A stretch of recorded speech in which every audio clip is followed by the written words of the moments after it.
Hello friends, welcome to Maithri's world. ఎలా ఉన్నారు మీరందరూ? అందరూ బాగుండాలని కోరుకుంటూ వీడియోలోకి వెళ్దామండి. ఈరోజు కూడా రోజులాగానే హాట్ వాటర్తో డే మొదలైంది. తర్వాత డీటాక్స్ వాటర్ వచ్చేసి ఈరోజు దాల్చిన చెక్క తీసుకుంటున్నాను. తర్వాత కొంచెం పుదీనాకులు కూడా వేసుకొని బాగా మరిగించుకొని ఈ నీటిని తీసుకుంటున్నాను ఈరోజు. తర్వాత ఈరోజు బ్రేక్ఫాస్ట్ బ్రెడ్ ఆమ్లెట్ తీసుకుంటున్నాను. దానికోసం ముందుగా బ్రెడ్ని ప్యాన్ పైన కాల్చుకోవాలి. కొద్దిగా ఆయిల్ కానీ గీ కానీ వేసుకొని రెండు వైపులా బ్రెడ్ని కాల్చుకోవాలి. నేను 2 బ్రెడ్స్ తీసుకుంటున్నాను. 2 బ్రెడ్స్ని కాల్చుకున్నాను. తర్వాత ఆమ్లెట్ వేసుకుంటున్నాను. ఇందులో కొద్దిగా ఉల్లి తరుగు వేసుకున్నాను. నేను ఉప్పు కారంతో పాటు ఉల్లి తరుగు కూడా వేసుకున్నాను. తర్వాత ఆమ్లెట్ 2 వైపులా కాల్చుకోవాలి. కాల్చుకున్న తర్వాత వీటిని 4 భాగాలుగా కట్ చేస్తున్నాను. కట్ చేసి బ్రెడ్ పైన పెట్టుకుంటున్నాను. ఇలా పెట్టుకొని సర్వ్ చేసుకుంటాను. అంతే అండి. ఈరోజు బ్రేక్ఫాస్ట్ వచ్చి బ్రెడ్ ఆమ్లెట్. చాలా సింపుల్గా, చాలా ఈజీగా అయిపోయి బ్రేక్ఫాస్ట్. చాలా టేస్టీగా ఉంది. మీరు కూడా ఒకసారి ట్రై చేసి చూడండి. తర్వాత ఆఫ్టర్నూన్ లంచ్ కోసం నేను చికెన్ ఫ్రై చేస్తున్నాను. ఇది బోన్లెస్ చికెన్. ముందుగానే కారం, ఉప్పు, గరం మసాలా, అల్లం వెల్లిపాయ పేస్ట్, పసుపు, కొద్దిగా ఆయిల్ వేసి కలిపి నిమ్మకాయ కూడా వేసి కలిపి పెట్టుకున్నాను. తర్వాత ఇప్పుడు దీన్ని నార్మల్గా కొద్దిగా ఆయిల్ వేసి ఫ్రై చేస్తున్నాను. ఇంకేమీ మసాలాలు వేయట్లేదు.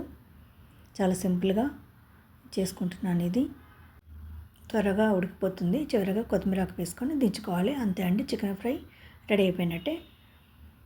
తర్వాత ఈరోజు కూర వచ్చి టమాటా మెంతి కూర చేస్తున్నాను. దానికోసం ఒక గిన్నె పెట్టుకొని ఆయిల్ వేసి ఆయిల్ వేడెక్కాక ఆవాలు, జీలకర్ర వేసుకొని తర్వాత పచ్చిమిర్చిని కూడా వేసుకొని ఫ్రై చేసుకోవాలి. అలాగే ఉల్లిగడ్డల తరుగు, ఉల్లిగడ్డల తరుగును కూడా వేసుకొని ఫ్రై చేసుకోవాలి. తర్వాత కొద్దిగా అల్లం వెల్లిపాయ పేస్ట్ వేసుకొని మరి ఒకసారి బాగా కలుపుకోవాలి. తర్వాత కొద్దిగా పసుపు వేసుకొని బాగా కలుపుకోవాలి. తర్వాత మనం కట్ చేసి పెట్టుకున్నటువంటి టమాటా ముక్కల్ని వేసుకొని కాస్త ఉప్పు వేసుకొని బాగా కలిపి మూత పెట్టుకొని ఉడికించుకోవాలి. మధ్య మధ్యలో తీస్తూ ఉడికించుకోవాలి. తర్వాత తగినంత కారం వేసుకోవాలి. వేసుకొని మళ్ళీ ఒకసారి కూడా మూత పెట్టి ఉడికించుకోవాలి. పెద్ద కప్పుతో మెంతి ఆకును వేస్తున్నాను. శుభ్రంగా కడుక్కొని వేసుకోవాలి. అది కాస్త మగ్గిన తర్వాత తగినంత కొత్తిమీర ఆకు వేసుకుంటే మేతి టమాటా రెడీ అయిపోయినట్టే. చాలా టేస్ట్గా ఉంటుంది. ఇది కూడా మీరు కూడా ఒకసారి ట్రై చేసి చూడండి, బాగా నచ్చుతుంది. తర్వాత ఈరోజు లంచ్ ప్లేట్ చూద్దాం రండి. కీరా ముక్కలు పెట్టుకున్నాను. తర్వాత ఈరోజు చేసిన టమాటా మెంతి కూర మరియు చికెన్ ఫ్రై. తర్వాత రైస్ పెట్టుకుంటున్నాను. తర్వాత ఒక హాఫ్ కప్పు పెరుగును కూడా తీసుకున్నాను. ఇది ఈరోజు వచ్చి నా లంచ్. చాలా సింపుల్గా ఉంది కదా.